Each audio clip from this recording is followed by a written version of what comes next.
Telah terjadi fenomena alam di langit Aceh Selatan. Kejadian yang mengerikan ini terjadi pada Rabu malam tanggal 22 April 2020.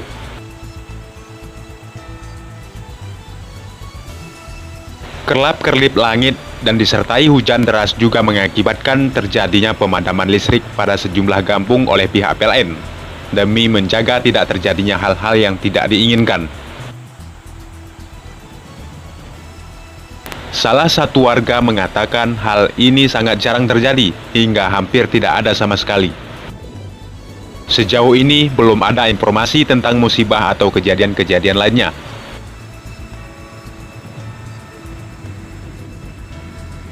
Setelah beberapa jam berlalu, suasana kembali aman, hingga listrik pun kembali dinyalakan.